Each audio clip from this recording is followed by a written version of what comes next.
शं वरुणः शन्नो भवत्वर्यमा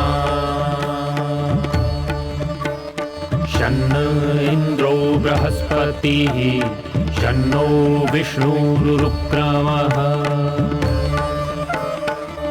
ॐ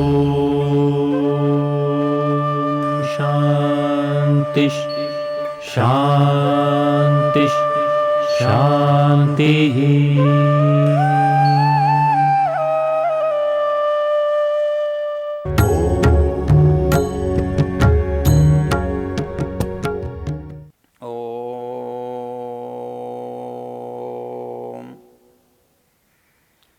परं मृत्यो अनुपरेहि पंथां यस्ते स्व इतरो देवयानात् चक्षुष्मते शृण्वते ते ब्रवीमि मानः प्रजां रीरिषो मोतवीरान्। ओम शांति शांति शांति।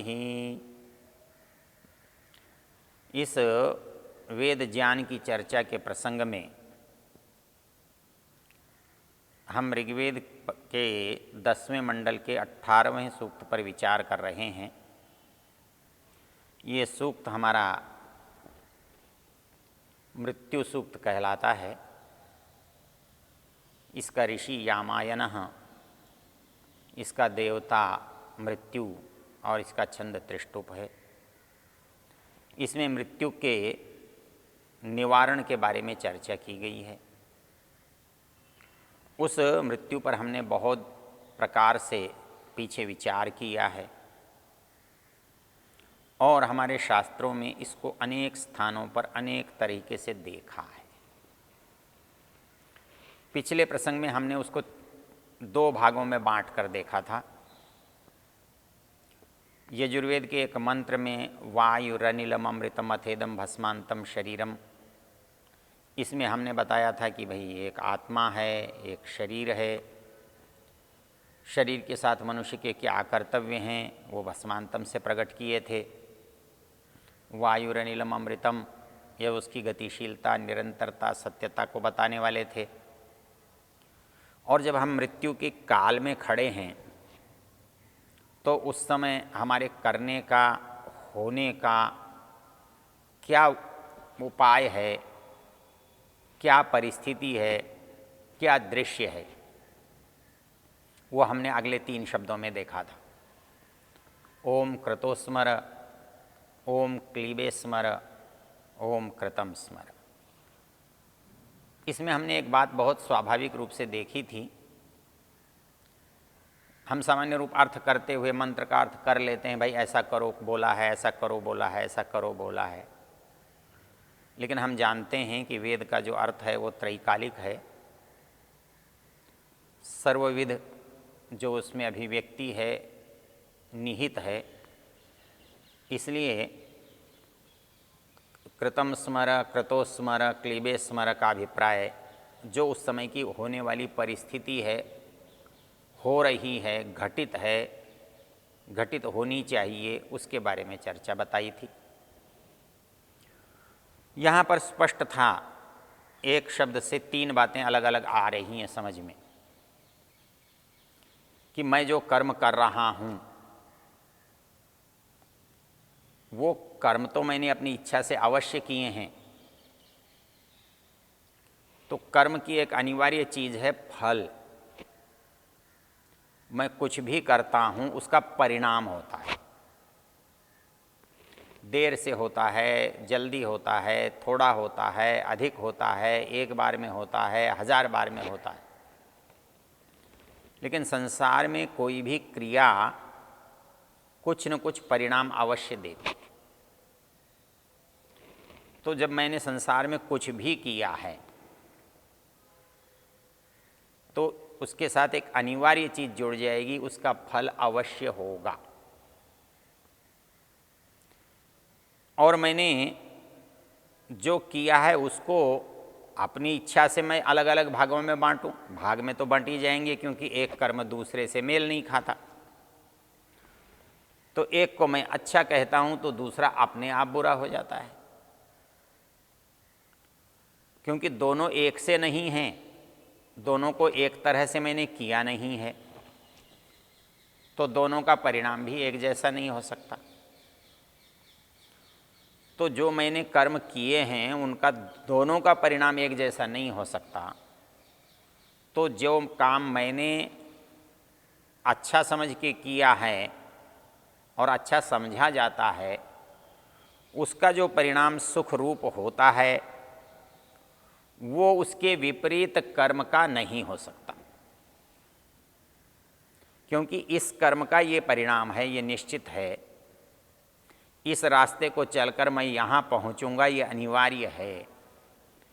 ये नहीं हो सकता कि मैं चला तो किसी और रास्ते था और पहुँच गया मैं कहीं और। ऐसा मेरे सोचने की भूल हो सकती है, होने की नहीं। मैंने सोचा तो था मुंबई जाना है, मैं कलकत्ता पहुँच गया, ये मेरे सोचने की भूल है। लेकिन मैं बैठा तो कलकत्ते की गाड़ी में था और कलकत्ते पहुँचा, इसमें भूल कैसे हो सकती है? तो भूल से जो पहुँचने की बात करता है वो सोच के, विचार के भूल की बात करता है, क्रिया के भूल की बात नहीं। क्रिया तो जो की है वही होगी। तो क्रिया के करने वाले का जो दर्शन है, विचार है, उसमें भूल है। क्रिया में और क्रिया के परिणाम में कोई भूल नहीं है। ऐसा नहीं हो सकता कि क्रिया तो ये की और परिणाम और हो। तो इसलिए जो मनुष्य ये सोचते हैं जी हमने तो ऐसा सोचा नहीं था, ऐसा हो गया, वो ये भूल जाते हैं कि परिणाम आपके सोचने से नहीं होता, आपके करने से होता है। आपने गलत सोचकर भी अच्छा किया होता तो परिणाम उसका अच्छा होता, और आपने अच्छा सोचकर भी यदि गलत किया है तो उसका परिणाम गलत होता है।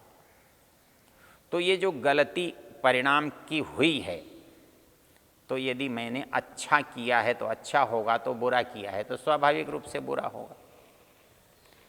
इसलिए मैं सब कर्मों का एक फल निर्धारित नहीं कर सकता।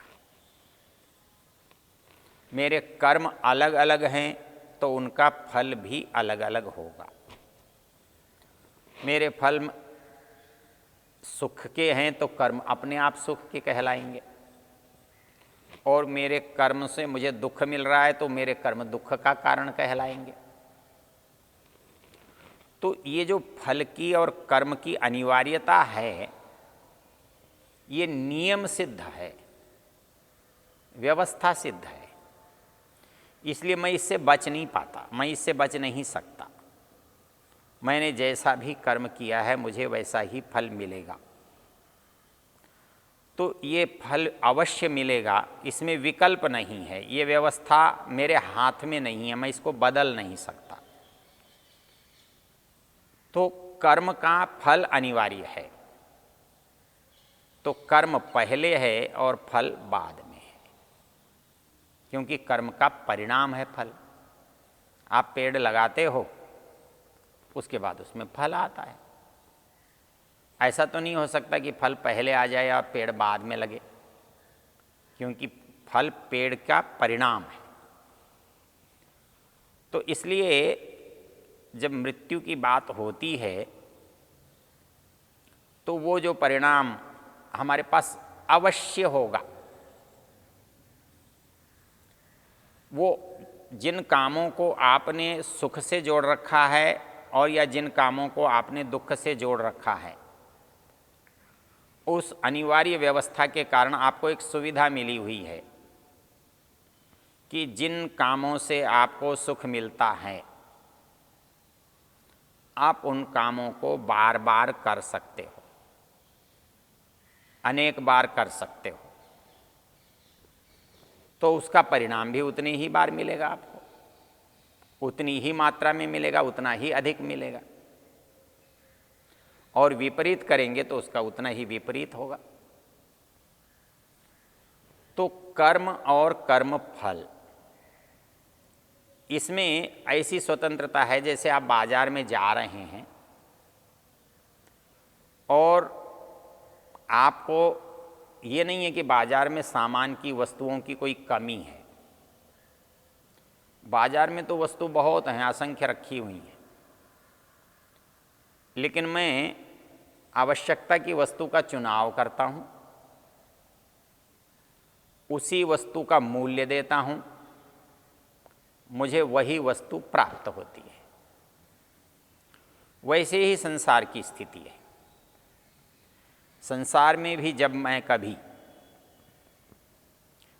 उन वस्तुओं को मैं चाहता हूँ तो उन वस्तुओं के लिए मैं इच्छा करता हूँ, कर्म करता हूँ, तो मुझे वैसा ही फल मिलता है। तो ये फल और क्रिया का जो अनिवार्य संबंध है, ये अनिवार्य संबंध मुझे किसी तरह से बचा नहीं सकता। इसलिए ये नहीं हो सकता कि मैंने कर्म कुछ किया हो, मुझे फल कुछ मिले, और मेरी इच्छा कुछ हो और मैं परिणाम कुछ और प्राप्त करूं, ऐसा संभव नहीं है। इस बात को समझने के लिए शास्त्र कहता है कि मैं कर्म करने में स्वतंत्र हूँ, किंतु फल पाने में स्वतंत्र नहीं। मैंने परिणाम के लिए क्रिया की, लेकिन क्रिया के बाद होने वाला परिणाम मुझे भोगना ही है। मुझे वो वस्तु मिलनी है जिसका मैंने मूल्य दिया है, जिसके लिए मैंने प्रयत्न किया है, जो मैंने चाही है। तो इस दृष्टि से कर्म को यदि हम समझ लें तो हमें ये जो मंत्र है आसानी से समझ में आ जाएगा। सामाजिक जीवन में, वैदिक जीवन में कर्म और कर्म फल का सिद्धांत ही सबसे महत्वपूर्ण है, और इसी से जीवन का निर्धारण भी है। इसको हमने पीछे एक सूत्र से आपको समझाने का यत्न किया था। ततस्तद विपाकानुगुणानामेव अभिव्यक्तिर्वासनानाम। तो मेरा एक भी कर्म ऐसा नहीं होगा जो निष्फल जाता हो। और जीवन में मैं दिन भर काम करता हूँ, रात भर काम करता हूँ, दिन में सोचता हूँ, कभी शरीर से करता हूँ, कभी मन से करता हूँ, तो इतने असंख्य कर्मों का फल मुझे कैसे मिले, ये व्यवस्था बड़ी जटिल है। लेकिन इतना अनिवार्य है कि उसका फल तो मिलेगा। ये बात कहने के लिए एक सूत्र बहुत अच्छा है, ततस्तद विपाकानुगुणानामेव अभिव्यक्तिर्वासनानाम। क्योंकि एक जन्म में सारे जन्मों का फल तो नहीं मिल सकता, क्योंकि मेरा एक जन्म पशु का हो सकता है, पशु में तो भोग योनि है, लेकिन एक जन्म में मैंने पशुता के काम अधिक किए मनुष्य रहते हुए भी, एक जन्म में किसी और तरह के काम किए जिसका फल कुछ और है। तो ऐसी स्थिति में दो विचित्र जन्मों को भगवान जोड़ तो नहीं सकता। तो ऐसी स्थिति में जिस जन्म के संस्कार, जिस जीवन के, जिस योनि के संस्कार अधिक हैं, मुझे उसका फल प्राप्त होता है, उसकी योनि प्राप्त होती है, उसका जन्म प्राप्त होता है। ततस्तद विपाकानुगुणानामेव अभिव्यक्तिर्वासनानाम। मेरी वासनाएं मेरे मृत्यु के समय की जो परिस्थिति है उसके अनुरूप उभर कर आती हैं। और वो कहाँ की होती हैं, उसके लिए जो सूत्र बताया गया आपको, जाति देश काल व्यवहितानामप्य आनंतर्यम स्मृति संस्कारयोर एक रूपत्वात्। जाति देश काल अर्थात कभी मैं कोसी जन्म में रहा हूँ, कभी किसी जन्म में रहा हूँ, 100 साल पहले, 1000 साल पहले, 10,000 साल पहले किसी जन्म में रहा हूँ, कहीं किसी देश में, कहीं किसी देश में रहा हूँ। समय की भी भिन्नता रही, जाति की भी भिन्नता रही, और स्थान की भी भिन्नता रही। तो उस अलग अलग स्थानों पर जो मेरे द्वारा किए गए कर्म हैं, वो कहता है उस जन्म की अनुकूलता के हिसाब से इकट्ठे हो जाएंगे। इस जन्म के लिए भोगने के लिए जो संभव हैं वो इकट्ठे हो जाएंगे।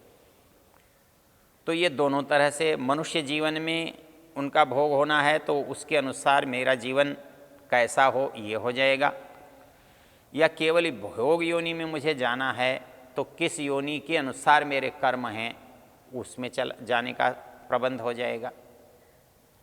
तो इतनी जो गहन चर्चा है, ये विषय की गहराई है, इसको मंत्र के 3 शब्दों में व्याख्यान दिया है। वो है ओम कृतोस्मर क्लीबे स्मर कृतम स्मर। और इसमें विचित्र है, स्मर तीनों के साथ है,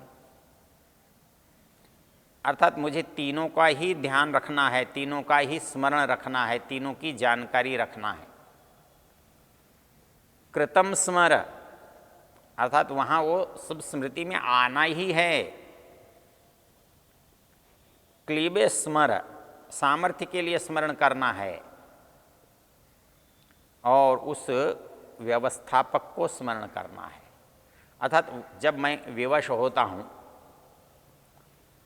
जब मैं कहीं से छूटना चाहता हूँ, तो जो जिसने मुझे बंधक बनाया है उसी से मैं प्रार्थना करता हूँ, महानुभाव मुझे यहाँ से मुक्त कर दो, छोड़ दो।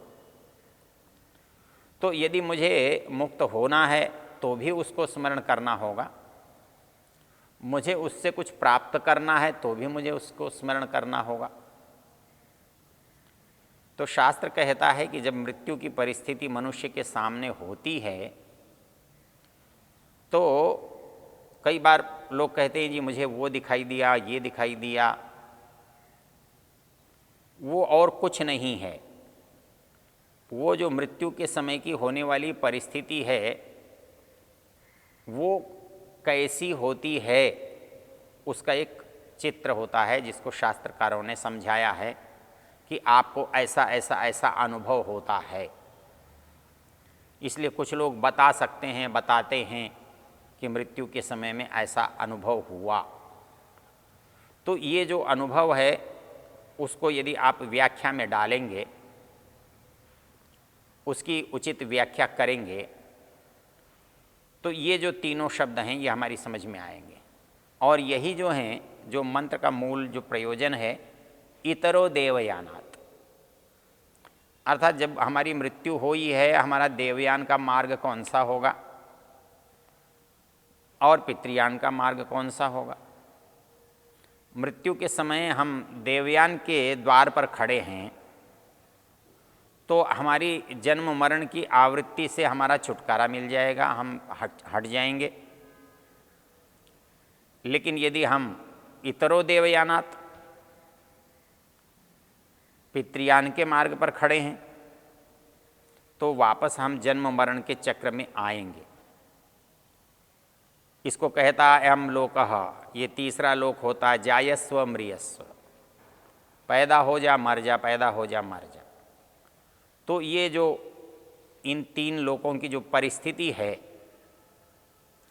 इसका इस समय चित्रण किया गया है। तो ये जो दर्शन है, दर्शन की जो गहन परिस्थिति है उसको ये थोड़े से शब्द अभिव्यक्त करते हैं और हम उस मनोविज्ञान की गहराई तक पहुंच सकते हैं, उसको पकड़ सकते हैं जो एक मनुष्य की मृत्यु के समय हमें अनुभव में आती हैं। तो वही ये 3 शब्द हैं, ओम क्रतोस्मर क्लीवे स्मर कृतम स्मर।